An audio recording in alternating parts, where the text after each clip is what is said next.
ओम श्री परमात्मने नमः। श्री गणेशाय नमः। तो आज हम लोग प्यारे साथियों अध्ययन करेंगे मनुस्मृति। मनुस्मृति इसलिए हम लोग अध्ययन करेंगे कि भारतीय समाज में अधिकतर जो है सनातन संस्कृति के मानने वाले लोग हैं, लेकिन लोगों को इसके बारे में संपूर्ण और सही जानकारी न होने के कारण भ्रम में जिंदगी व्यतीत कर रहे हैं। क्योंकि मनुस्मृति एक भारतीय ग्रंथ है, सनातन संस्कृति का एक भाग है यह ग्रंथ, और इस ग्रंथ को क्या है कि बेहतरीन ढंग से अध्ययन करना ही हम लोगों का लक्ष्य है, और इसको फॉलो करना भी हम लोगों के लिए बहुत ही क्या है कि बेहतरीन लक्ष्य होना चाहिए। क्योंकि यदि जो व्यक्ति जिस विचारधारा को मानता है, यदि उसके बारे में संपूर्ण जानकारी न हो, तो फिर उस विचारधारा को मानने वाले व्यक्ति अंधकार युग में जीने के कवायद पर आ जाती है।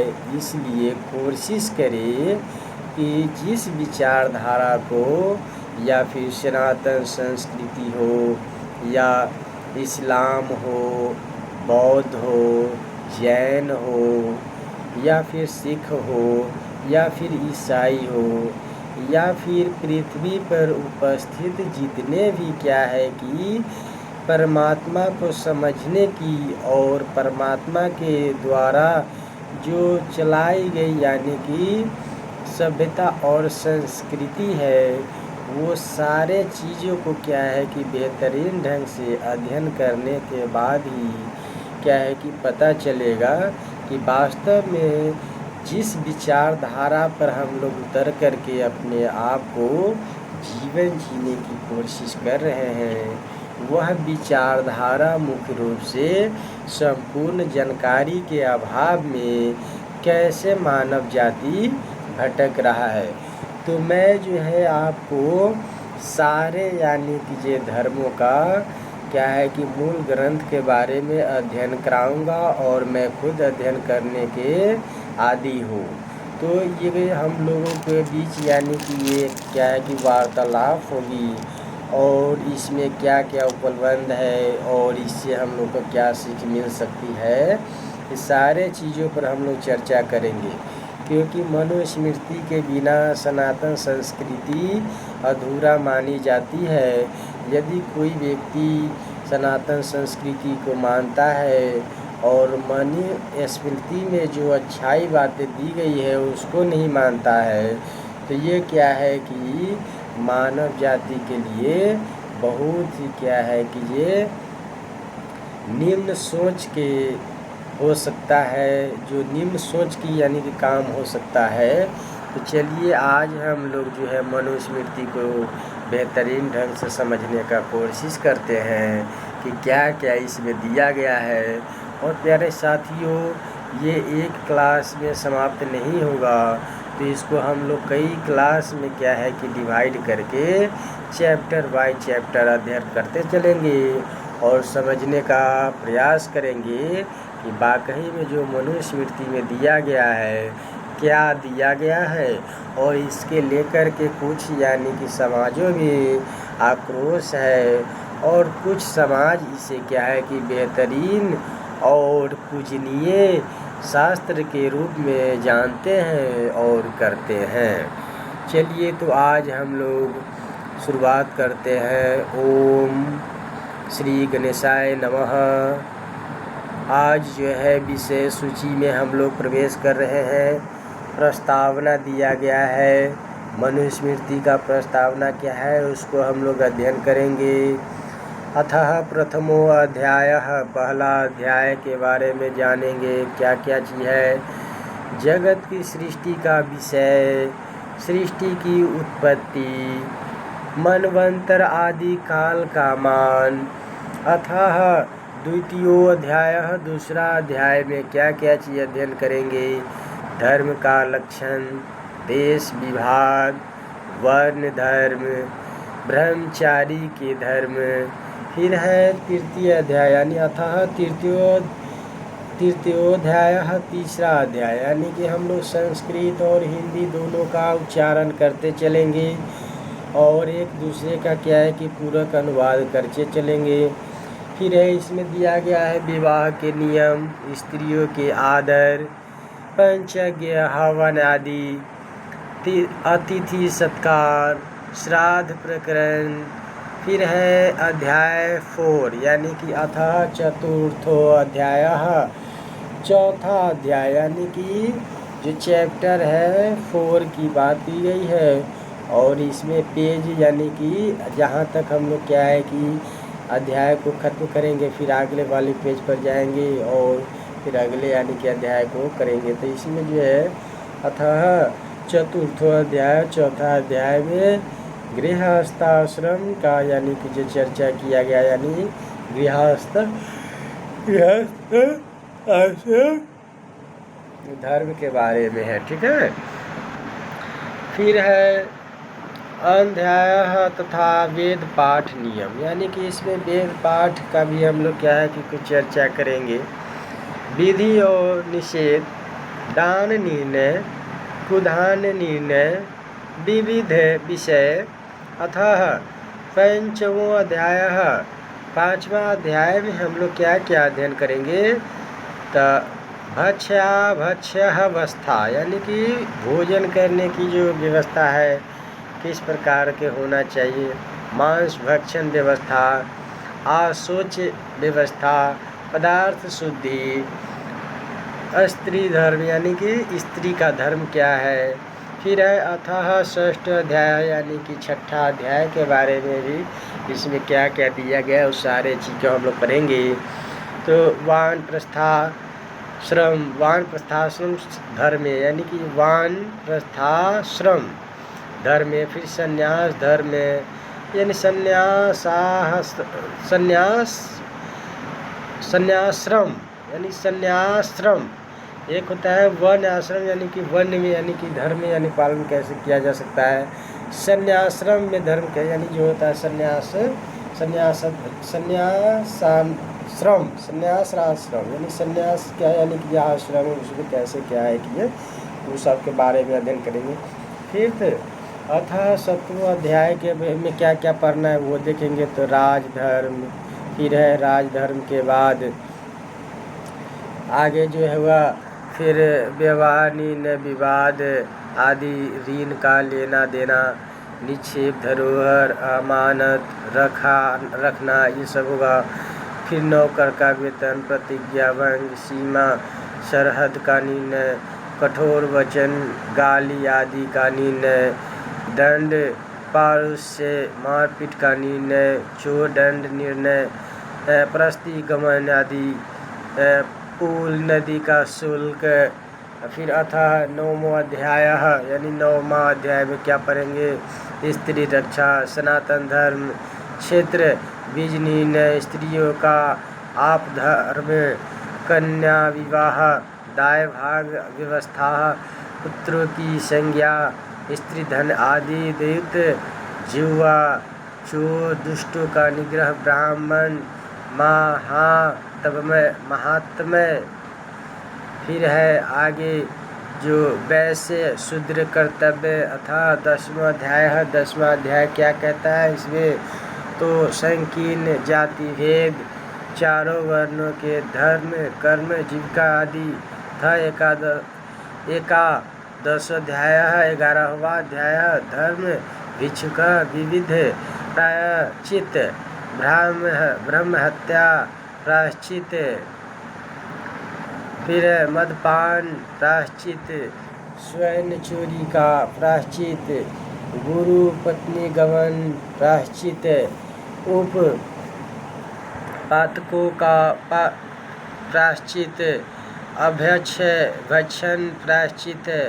अथा यानी 10वां अध्याय है यानी कि 12वां अध्याय है यानी कि 12वां अध्याय में हम लोग क्या पढ़ेंगे, कर्म फल निर्णय, गुणों का प्रभाव, न्याय श्रेयस कर्म, रहस्य उपदेश। फिर है आगे अब हम लोग क्या है कि प्रस्तावना में चले आए हैं चैप्टर 1 में, श्री हरि। तो यहाँ पर श्री हरि का नाम लेकर के हम लोग अध्ययन करेंगे। तो कह रहा है यहाँ पर प्रस्तावना में, वर्तमान समाज में एक शब्द जो राजनीतिक सामाजिक रूप से बहुधा सुनने में आता है वह है मनुवाद। यानी कि मनुवाद क्या है, मनुवादी लोग कौन होते हैं, मनु के संतान कौन है, मनु के असंतान कौन है, मनु का जायज कौन है, मनु का नाजायज कौन है, ये सारे चीज़ों का क्या है कि चर्चा हम लोग करेंगे। परंतु न तो इसका अर्थ बताया जाता है, न ही यह कि मनुवाद की परिभाषा के क्या मायने हैं। अंग्रेज आलोचकों से लेकर वर्तमान समाज में दिखाई देने वाले तथा कथित मनु विरोधियों, राजनीतिज्ञों और भारतीय लेखकों ने मनुस्मृति का जो चित्र प्रस्तुत किया है वह बेहद भयावह, विकृत, एकाग्री और पूर्व आग्रह से युक्त है। यानी कि पूर्वाग्रह से युक्त है, यानी कि पहले के सोच जो है हमारे अंदर जो भर दिया गया है उससे ओत-पोत है, परंतु वह वास्तविकता से कोसों दूर है। संसार में व्याप्त किसी भी धर्म पुस्तक के आप दो पक्ष देख सकते हैं, उत्तम तथा अधम। यानी कि उसमें जो है कुछ उत्तम यानी अच्छी बातें दी गई है और कुछ हो सकता है कि उसमें खराब बातें भी दी गई हो। तो उसको पढ़ने के बाद ही क्या है कि बेहतर ढंग से एनालाइज कर पाएंगे, उसका क्या है कि ये पढ़ने के बाद ही निष्कर्ष पर निकल पाएंगे। बिना पढ़े हुए सुनी सुनाई बातों पर यदि अधिक बातों पर भरोसा करते हैं तो उससे भ्रम पैदा होता है और इससे मानव जाति में जो सनातन संस्कृति के मानने वाले हैं उसको बहुत ही हानियों का सामना करना पड़ता है। इन सभी महानुभावों ने मनुस्मृति के उत्तम पक्ष की सर्वथा अवहेलना करते हुए केवल अधम पक्ष की ओर ही अपना ध्यान केंद्रित किया है। यानी कहने का मतलब है कि जो वर्तमान समय में कुछ ऐसे मानव जाति है जिन्होंने मनुस्मृति को सिर्फ जो है आलोचना के पात्र बना करके और अपने आप को बेहतरीन सोचने वाले व्यक्ति के रूप में प्रेजेंट कर रहे हैं। लेकिन ऐसा कुछ नहीं है, क्योंकि मनुस्मृति को गलत कहने वाले सिर्फ गलत चीज़ ही देख रहे हैं, उसमें सही चीज़ को क्या है कि दिखाने का कोशिश नहीं कर पा रहे हैं। तो इसी को लेकर के यहाँ पर दो भागों में विचारधारा बंटने के कारण मनुस्मृतिवाद और विरोधी भी पैदा ले रहे हैं। इन सभी महानुभावों ने मनुस्मृति के उत्तम पक्ष की सर्वथा अवहेलना करते हुए, यानी जो उत्तम पक्ष है उसको क्या है कि ये अवहेलना कर रहा है और निम्नतम पक्ष को लेकर के वह राजनीति कर रहे हैं और अपना रोटी सेकने का कोशिश कर रहे हैं। अवहेलना करते हुए केवल अधम पक्ष की ओर ही अपना ध्यान केंद्रित किया है और यह दिखाने का प्रयास किया है कि दिखाने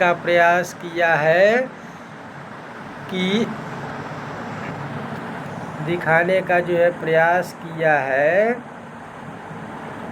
कि सनातन हिंदू समाज कितना निष्कृष्ट और कितना विकृत है।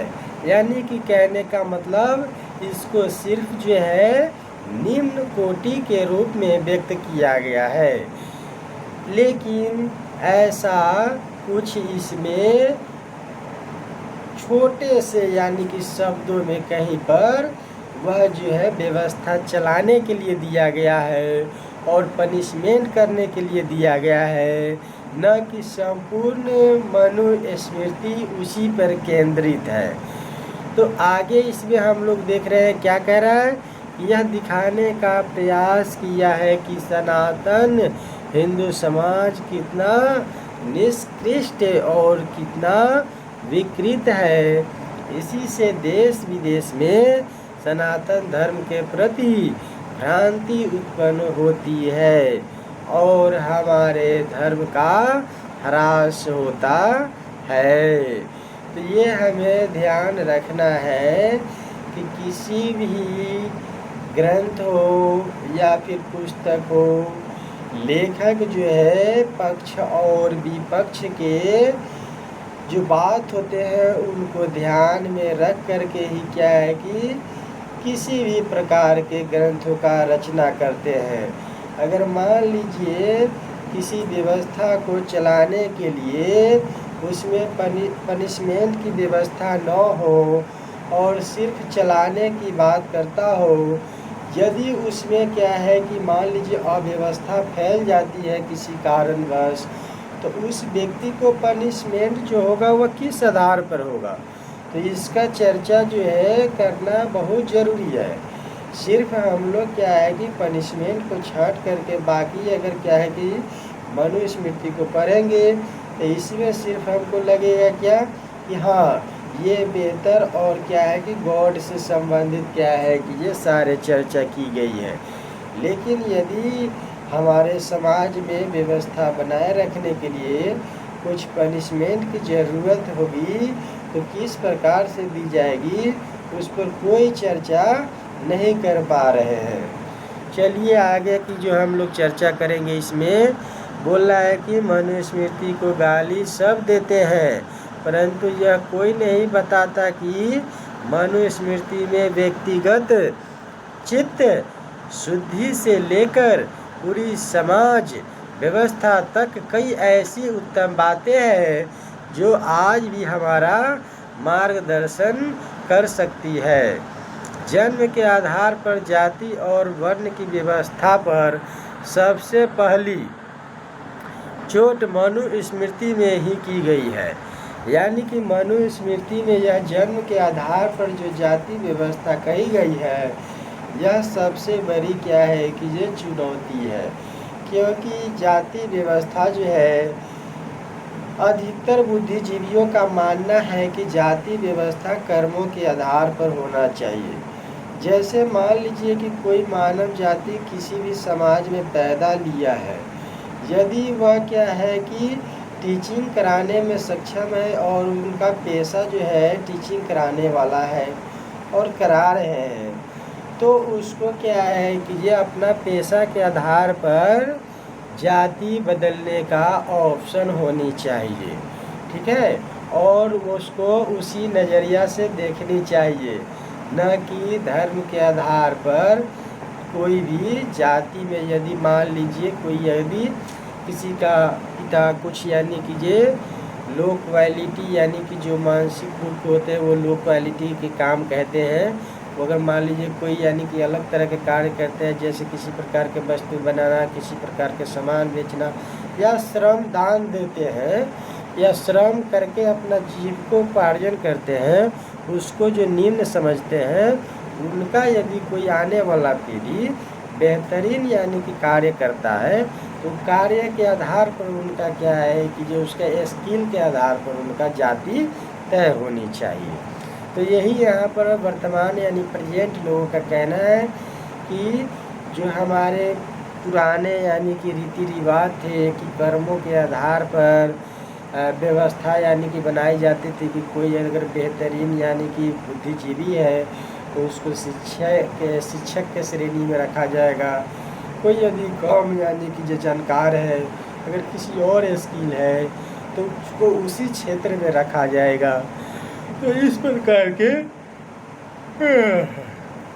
व्यवस्था की बात की गई है।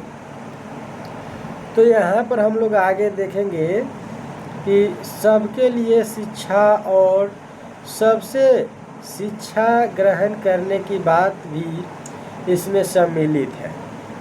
तो अधिकतर यानी कि जो हम लोग जानते हैं कि मध्यकालीन युग में क्या है कि अव्यवस्था जो फैली थी, वह अव्यवस्था के कारण क्या है कि कुछ जो है मूल बातें जो है मनुस्मृति से हटा दी गई है। मनुस्मृति में लिखा गया है सभी मानव जाति को क्या है कि शिक्षा प्राप्त करना चाहिए।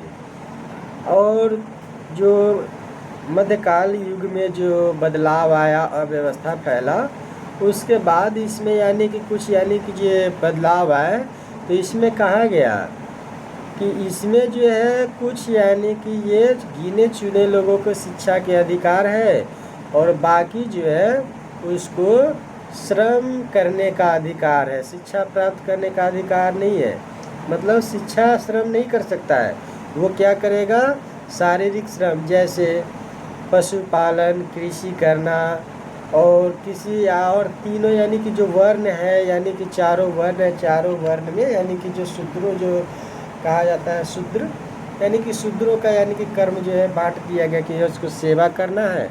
और शूद्रों का जो है यानी शूद्र है, शूद्र का जो आने वाला पीढ़ी है, उसका आने वाला पीढ़ी को क्या है कि ये यानी फर्स्ट और सेकंड और थर्ड वर्ण में नहीं आने का क्या है कि प्रावधान किया गया है, ऐसा यानी कि लोगों का मानना है, लेकिन ऐसा कुछ नहीं है। ठीक है, फिर आगे की बात हम लोग कर लेते हैं।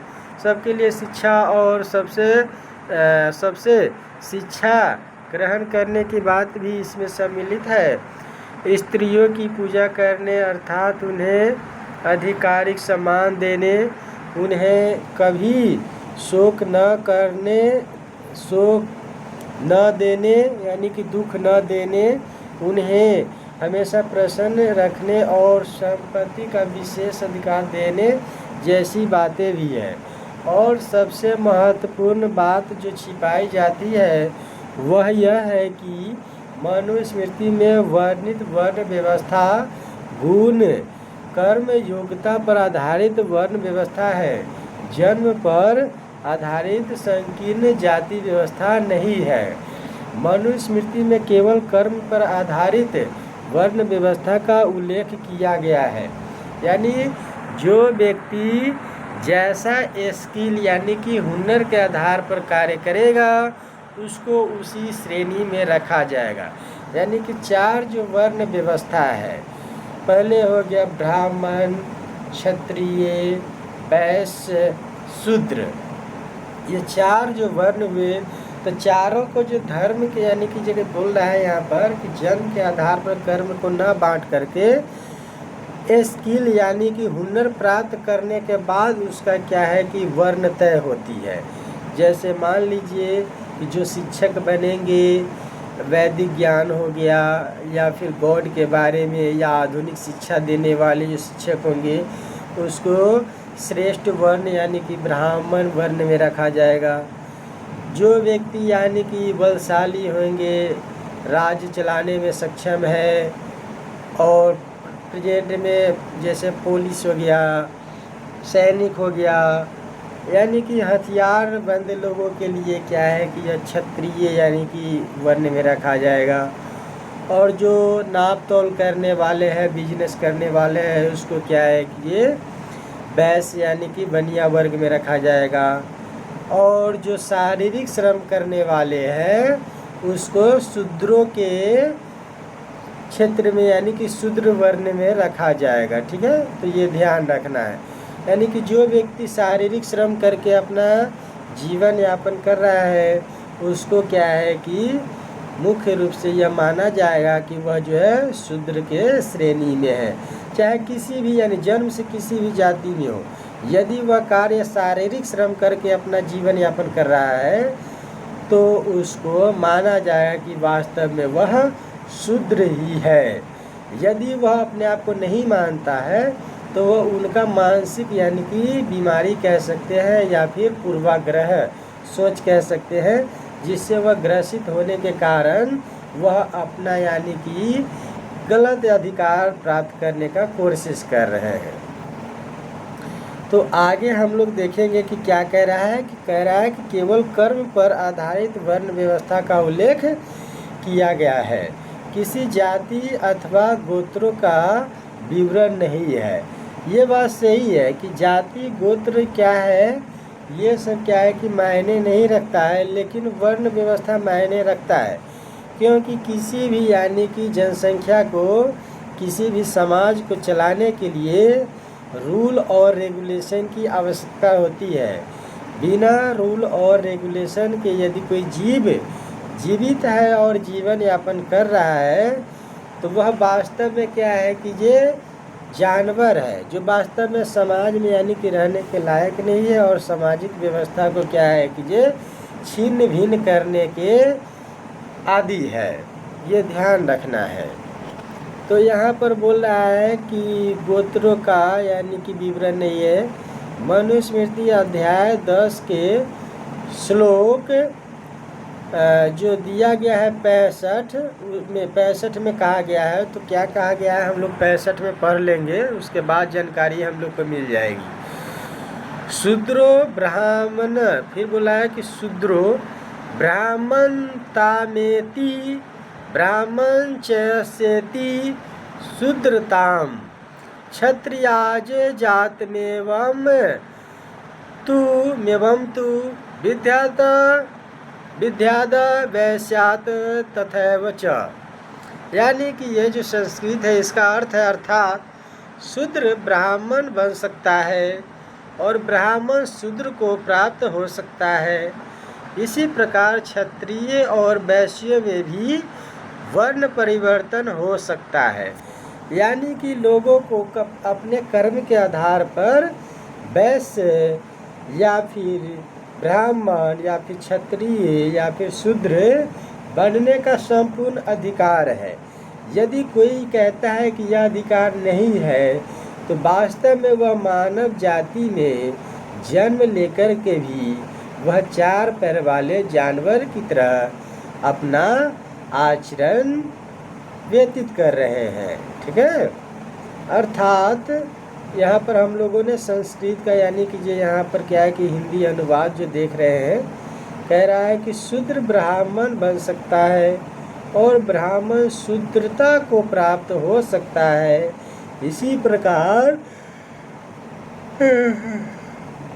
क्षत्रिय और वैश्य में भी वर्ण परिवर्तन हो सकता है।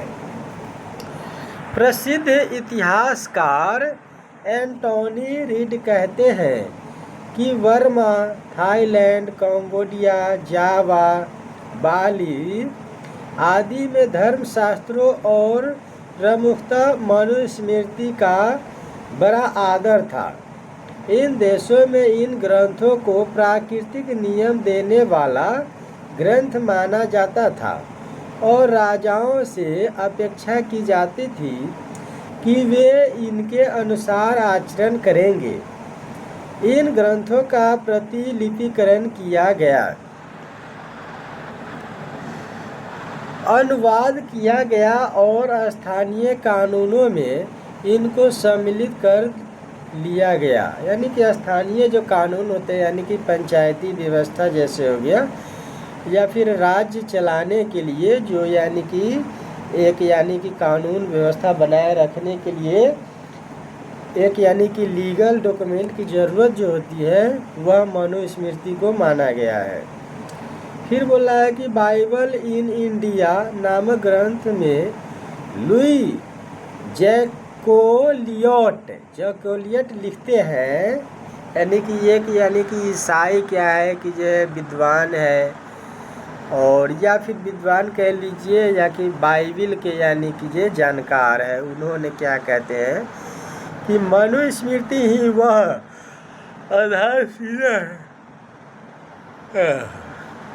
आधारशिला है जिसके ऊपर मिस्र, पर्शिया, ग्रीसियन और रोमन कानूनी संहिताओं का निर्माण हुआ। आज भी यूरोप में मनु के प्रभाव का अनुभव किया जा सकता है। यानी आज जो है, आज भी यानी प्रेजेंट समय में भी जो मनुस्मृति का प्रभाव है वह जो है आज भी यानी यूरोपीय यानी कि जो देश है उसमें देखने को मिलता है। ठीक है। दूसरा पक्ष यह भी है कि ईरानियों के लिए बाइबल और मुसलमानों के लिए कुरान और हदीस की तरह मनुस्मृति का अक्षर यानी कि मान लीजिए इसको पढ़ेंगे अक्षर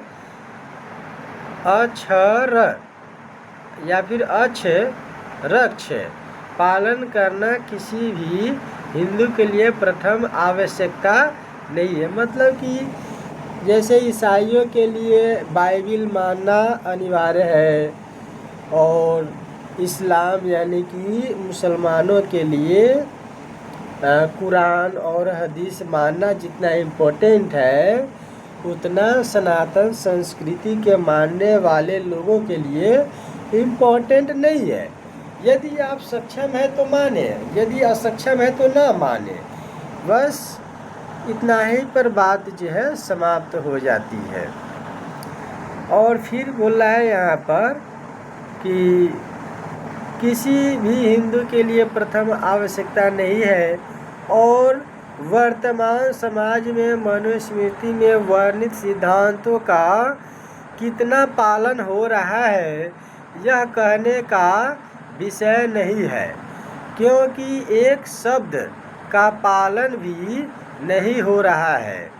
आश्चर्य इस बात का है कि मनुस्मृति का विरोध वह लोग करते हैं जिन्होंने मनुस्मृति पढ़ना तो दूर उसकी छवि तक नहीं देखी है, और वही व्यक्ति मनुस्मृति को जलाकर उसको जूते मारकर यह साबित करने का प्रयास करता है कि देखिए हम कितने सभ्य हैं। इसी पर कबीरदास जी ने कहा है, साधु ऐसा चाहिए जैसा सफु सुभाए, सार सार को गहीर है, थोथा देही उड़ाए।